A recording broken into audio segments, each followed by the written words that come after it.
नमस्कार, मैं हूं पुनीत पाठक और अब वक्त है छत्तीसगढ़ की खबरों का। आज दिन भर धान के कटोरे में जिस मुद्दे को लेकर सियासी उबाल आया, उसकी सुर्खियां और सिस्टम का वो सितम जिसने युवक की जान ले ली। छत्तीसगढ़ की कुछ ऐसी ही बड़ी महत्वपूर्ण खबरों की फहरिस्त के साथ आपको 5 मिनट में छत्तीसगढ़ की 50 खबरों से रूबरू कराएंगे। चलिए शुरू करते हैं आपका पसंदीदा बुलेटिन, अब छत्तीसगढ़ की बारी।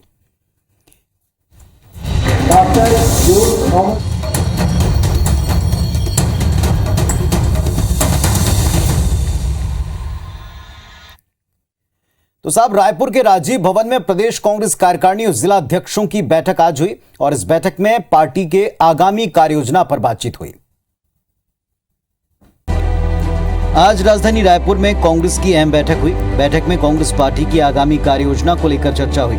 21 जुलाई को ईडी सोनिया गांधी से पूछताछ करेगी। इसके विरोध में प्रदेश ईडी मुख्यालय के सामने कांग्रेस प्रदर्शन करेगी और 22 जुलाई को जिला स्तर पर प्रदर्शन होगा। इसके साथ ही कांग्रेस 9 अगस्त से प्रदेश के सभी विधानसभा क्षेत्रों में पदयात्रा निकालेगी। 21 तारीख को फिर से ईडी बुला रही है, तो उसके विरोध में हम हर प्रदेश मुख्यालय में हम बृहद धरना दे रहे हैं। आपको बता दें कि राहुल गांधी के भारत जोड़ो पदयात्रा कार्यक्रम में छत्तीसगढ़ को शामिल नहीं किया गया। कई चुनावी राज्यों में पदयात्रा नहीं की जा रही, ऐसे में जल्द ही इस पर और चर्चा होगी। प्रदेश अध्यक्ष जी ने भी पहले लिख के भेजा था और उस मीटिंग में भी अपने दावेदारी ठोके के छत्तीसगढ़ को भी सम्मिलित उसमें किया जाना चाहिए। कुल मिलाकर कांग्रेस अब सड़क पर उतरने वाली है। 2023 के विधानसभा और 2024 के लोकसभा चुनाव में इसका कितना लाभ होगा, ये देखना होगा। और चलिए अब कांग्रेस पार्टी के बाद बात बीजेपी की। एनडीए के राष्ट्रपति पद की उम्मीदवार द्रौपदी मुर्मू के छत्तीसगढ़ दौरे कर लेने के बाद बीजेपी के नेता कांग्रेसी विधायकों के घर जा रहे हैं और उनसे द्रौपदी मुर्मू के लिए समर्थन मांगने का अभियान शुरू कर चुके हैं। ये तस्वीरें बीजेपी के उस अभियान के आगाज की हैं जिसमें वो राष्ट्रपति पद की उम्मीदवार द्रौपदी मुर्मू के पक्ष में समर्थन जुटाने की कोशिश कर रही है। रायपुर भाजपा जिला अध्यक्ष श्रीचंद सुंदरानी ने रायपुर ग्रामीण विधायक सत्यनारायण शर्मा से मुलाकात कर द्रौपदी मुर्मू के लिए समर्थन मांगा है। कहीं न कहीं आदिवासियों का सम्मान बढ़ेगा अगर छत्तीसगढ़ में सारे लोग मिलकर जो एनडीए के उम्मीदवार है द्रौपदी मुर्मू जी, उनका समर्थन करेंगे। वहीं दूसरी तरफ कांग्रेस विधायक सत्यनारायण शर्मा ने कहा कि कांग्रेस पार्टी ने जिसे अपना प्रत्याशी घोषित किया है, उनका समर्थन उसी चेहरे को जाएगा। मैंने इनसे निवेदन किया कि आप आए हैं, स्वागत है आपका, लेकिन हमारी मजबूरी है, पार्टी के दिशा निर्देशों के विपरीत हम सोच भी नहीं सकते। वैसे इस वक्त छत्तीसगढ़ समेत देश के कई राज्यों में आदिवासी वर्ग से मुर्मू को प्रत्याशी बनाए जाने को लेकर सियासत गरमाई हुई है। तो 32% आदिवासी वर्ग की आबादी के साथ में यहां इस मुद्दे के ऊपर राजनीति भी जमकर हो रही। चलिए वैसे एक और मुद्दा जिसकी आज चर्चा रही, चहुर टीएस सिंहदेव ने पंचायत और ग्रामीण विकास विभाग की जिम्मेदारी उससे खुद को अलग कर लिया और एक 4 पन्ने का पत्र मुख्यमंत्री को इस बाबत लिखा है।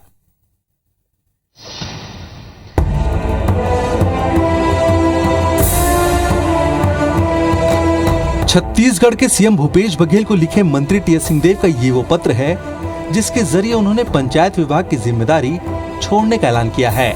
उनका ये पत्र 4 पन्नों का है जिसमें लिखा है कि वर्तमान में पीएम आवास की स्थिति प्रदेश भर में बेहतर नहीं है, लोग आवास विहीन हैं और सरकार इसके लिए प्रयास नहीं कर पा रही। इसके अलावा पंचायत विकास विभाग में संविदा भर्ती को लेकर भी उन्होंने ऐतराज जताया था, लेकिन उनकी असहमति के बाद भी संविदा भर्ती की गई।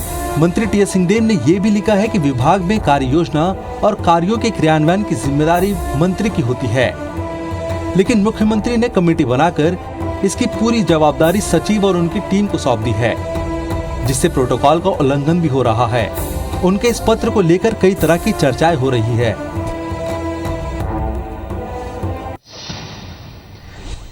छत्तीसगढ़ की बड़ी समस्या नासूर नक्सलवाद और नक्सलियों को लेकर छत्तीसगढ़ सरकार ने एक बड़ा दावा किया। सरकार की माने तो उसके फैसलों की वजह से आज सूबे के सैकड़ों गांव नक्सल मुक्त हो चुके हैं। माओवाद, जिसे आमतौर पर आप और हम नक्सलवाद के नाम से भी जानते हैं, आज भी छत्तीसगढ़ के कुछ हिस्सों में नक्सलवाद का असर है। सुकून की बात यह कि साल दर साल छत्तीसगढ़ नक्सली आतंक से मुक्त होने की तरफ बढ़ रहा है। आप सोच रहे होंगे कि हम ऐसा क्यों कह रहे हैं, तो सुनकर आपको खुशी होगी कि बीते 4 साल में तकरीबन 589 गांव पूरी तरह नक्सल मुक्त हो गए, जबकि साल 2019 से पहले प्रदेश के 2710 गांव नक्सल प्रभावित थे। यानी अभी भी 2121 गांव नक्सल आतंक का शिकार हैं। 589 गांव के पूरी तरह नक्सल मुक्त होने का दावा राज्य सरकार ने किया है। छत्तीसगढ़ सरकार का दावा है कि सरकारी फैसलों की वजह से माओवादियों की पकड़ अब कमजोर हुई है। माओवादी संगठन अब बौखला रहे हैं। नक्सली पूरे राज्य में फैले हुए थे, लेकिन अब वो दक्षिण बीजापुर, दक्षिण सुकमा, इंद्रावती नेशनल पार्क, अबूझमाड़ और कोयली बेड़ा क्षेत्र के चंद वर्ग किलोमीटर तक सिमट चुके हैं। और चलिए अब एक सवाल है आपके लिए कि क्या आपने शौचालय में पोस्ट ऑफिस कभी देखा है? अगर नहीं देखा तो अब आपको ये दिखाते हैं, और कैसे और कहां ये है जरा देखिए इसमें।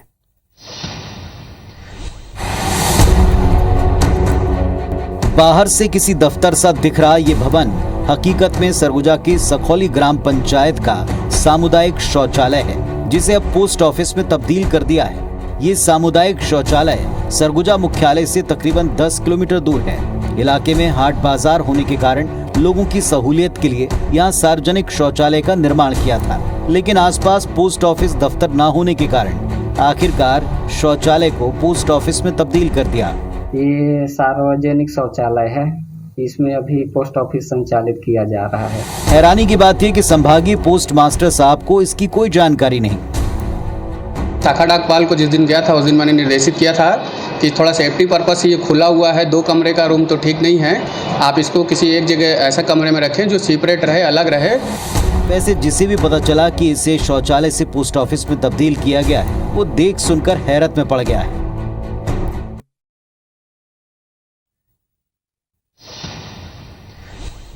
इधर बिलासपुर में रेत माफिया बेखौफ है और बेधड़क अरपा नदी से रेत का अवैध खनन भी कर रहे हैं। एनजीटी ने रेत खनन पर रोक लगा रखी है और प्रशासन को भी अलर्ट किया, लेकिन इसके बाद भी रेत खनन बदस्तूर जारी है। बिलासपुर में रेत माफिया बेखौफ है और नियमों को ताक पर रखकर बेधड़क नदी का सीना छलनी कर रहे हैं। दरअसल एनजीटी ने 15 जून से 15 अक्टूबर तक नदियों से रेत खनन पर रोक लगा रखी है, लेकिन फिर भी रेत माफिया अरपा नदी से लगातार रेत का अवैध खनन कर रहे हैं। 30-32 जो परिवहन के केसेस पिछले महीने में दर्ज हुए थे और 14-15 अवैध उत्खनन के केसेस दर्ज हुए। तो इस प्रकार तो विभाग सख्ती पहले से लगा कर रखा है। खुलेआम अवैध रेत खनन पर विपक्ष आग बबूला हो रहा। प्रशासन जो है इस पर किसी भी तरह की कार्रवाई कर पाने में असहाय दिखाई पड़ता है। वहीं सत्ता पक्ष सरकार के अवैध खनन पर कार्रवाई करने और मामले में गंभीर होने की बात कह रहा है। अवैध उत्खनन की कोई भी घटना पता चलती है या होती है तो उसको मैं समझता हूं कि माइनिंग डिपार्टमेंट और पुलिस डिपार्टमेंट के अधिकारियों को बिल्कुल भी बर्दाश्त नहीं करना चाहिए। लगातार हो रहे अवैध खनन से नदियों पर तो असर पड़ ही रहा, साथ ही सरकार को भी करोड़ों के राजस्व का चूना लगता है। अंबिकापुर के शहरी क्षेत्रों में किराए के मकान में आंगनबाड़ी केंद्र संचालित हो रहे हैं। यहां दर्ज बच्चे और सुपोषण का कोई रिकॉर्ड विभाग के पास नहीं है। छोटे छोटे कमरे में संचालित हो रहे ये हैं अंबिकापुर की आंगनबाड़ी। यहां पहुंचने वाले कम उम्र के बच्चों को बेहतर भोजन के साथ शिक्षा की पहल दी जाती है। लेकिन हैरत की बात यह है कि शहरी क्षेत्र में करीब 90% आंगनबाड़ी केंद्र किराए के मकानों में संचालित हो रहे हैं। इन आंगनबाड़ी केंद्रों में कितने बच्चे दर्ज हैं और कितने बच्चे यहां पहुंचकर सुपोषित भोजन ग्रहण कर रहे हैं, इसका रिकॉर्ड भी विभाग के पास मौजूद नहीं है। तो वहीं ग्रामीण क्षेत्र के आंगनबाड़ी में अनियमितता पर 2 आंगनबाड़ी कार्यकर्ताओं और सुपरवाइजर को कलेक्टर ने निलंबित कर दिया है। और डिपार्टमेंट से जानकारी जब मांगी गई है तो उनका ये कहना है कि चूंकि ज़मीन नहीं मिल पाया, मैंने राजस्व विभाग को बोला है कि आप प्रयास करें कि हमको कम से कम 2 डिसमिल 1.5 डिसमिल का ज़मीन अपने आंगनबाड़ी के लिए मिल जाए। महिला बाल विकास विभाग किराए के भवनों पर हर साल लाखों रुपए खर्च कर रहा है, मगर भवन बनाने के लिए पहल नहीं होने पर सवाल खड़े हो रहे हैं। चलिए अब आपको रायगढ़ लिए चलते हैं, जहां निगम की गलत प्लानिंग के चलते जिला कलेक्ट्रेट और न्यायालय समेत सभी सरकारी दफ्तरों को जोड़ने वाला चक्रपथ हर बारिश में डूब जाता है। सड़क की ऊंचाई बढ़ाने 8 करोड़ रुपए स्वीकृत किए गए, लेकिन 1 साल से काम अटका पड़ा है। क्यों, देखिए रिपोर्ट में। पानी से लबालब ये रायगढ़ का चक्रपथ है। इस चक्रपथ के चारों ओर जिला प्रशासन के सभी दफ्तर हैं, लेकिन निर्माण के दौरान साइट सिलेक्शन और तकनीकी पहलुओं पर ध्यान नहीं दिया गया। नतीजन सड़क की ऊंचाई कम होने के चलते हर बारिश में बाढ़ जैसे हालात बन जाते हैं। सड़क की ऊंचाई बढ़ाने के लिए बीते साल 8 करोड़ रुपए की स्वीकृति दी जा चुकी है, लेकिन 1 साल बाद भी निगम इस दिशा में काम नहीं कर सका। 1 साल पूर्व कलेक्टर ने ये सैंक्शन कर लिया था। लगभग 8 करोड़ की ये योजना थी, जिसके तहत चक्रपथ को ऊंचा करना था, हाइट देनी थी, लेकिन वो उन्होंने नहीं किया। अभी तक कार्य रूप में परिणत नहीं हो सका। मेयर योजना में देरी की बात तो स्वीकार रहे हैं, लेकिन उन्होंने इसके लिए रेलवे पर दोष मढ़ा है।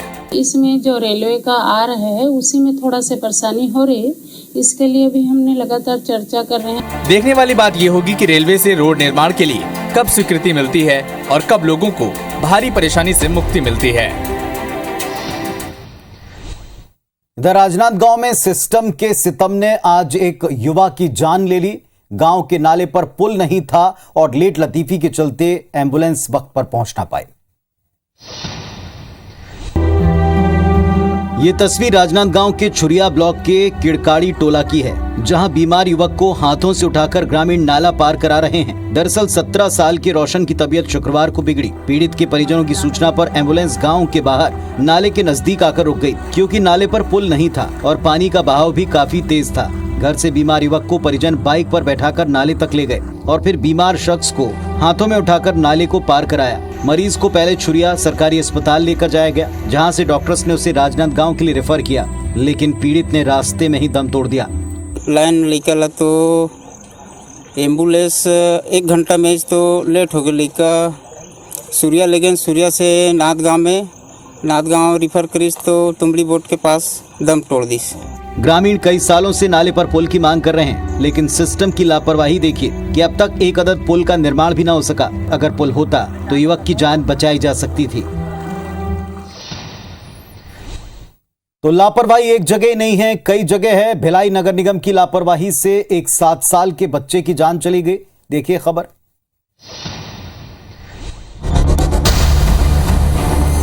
भिलाई के आम्रपाली वनांचल सिटी में अवैध निर्माण के चलते एक 7 साल के मासूम की मौत हो गई। दरअसल कंस्ट्रक्शन के लिए यहां 10 से 12 फीट गहरा गड्ढा खोदा गया था। इससे यहां खेलने पहुंचा मासूम युवराज समझ नहीं पाया और उसमें डूब गया, जिसमें उसकी मौत हो गई। परिजनों और वार्ड पार्षद ने इस मौत के लिए निगम प्रबंधन को जिम्मेदार बताया। उनका कहना है कि सुप्रीम कोर्ट से रोक लगने और बिल्डर के फरार होने के बाद निगम ने इसे अपने कब्जे में ले लिया। इसके बाद भी कई भूमाफिया यहां जबरदस्ती निर्माण और बेजा कब्जा करने में जुटे हैं। तो वो गड्ढा किसने किया, क्या किया, ये तो हमको लग रहा है कि निगम प्रबंधन की जवाबदारी होनी चाहिए। इसमें पूरा जिम्मेदार निगम प्रबंधन को हम मानते हैं। इसमें इस घटना के बाद अस्पताल में जमकर हंगामा हुआ और गैर जिम्मेदारों के खिलाफ सख्त कार्रवाई की मांग की गई। पुलिस ने केस दर्ज कर लिया है और जांच करने की बात कहती है। इधर छत्तीसगढ़ के कई जिले ऐसे हैं जहां हाथियों का आतंक ही नहीं रुक रहा। गजराज की दहशत की वजह से हाथी प्रभावित इलाके के लोग रत जगह करने के लिए मजबूर हैं। सरगुजा जिले के मैनपाट इलाके में 15 हाथियों का आतंक अब भी बदस्तूर जारी है। बीते 2 महीनों में हाथियों के दल ने 50 से ज्यादा ग्रामीणों के मकानों को तोड़ा है और कई एकड़ फसलों को बर्बाद भी किया है। दहशत का आलम यह है कि ग्रामीण रत जगह करने को मजबूर हैं। 15 हाथियों का दल है जो 3 भाग में बटे हुए हैं।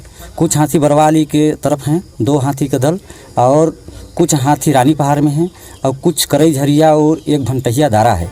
हाथियों को रोकने के लिए वन विभाग के दावे फेल नजर आ रहे हैं। पीड़ितों को मुआवजा देकर केवल राहत देने की कोशिश जारी है। हम लोग आकलन के लिए जाते हैं और आकलन करके उनका मुआवजा तैयार करते हैं। पंचों के समक्ष सरपंच लोग रहते हैं, पंच लोग रहते हैं। मैनपाट की पहचान छत्तीसगढ़ के शिमला के रूप में है। अगर हाथियों का आतंक बदस्तूर जारी रहा तो पर्यटन पर भी इसका असर पड़ेगा। हाथियों के आतंक को रोकने के लिए प्रशासन की सख्त पहल की जरूरत है।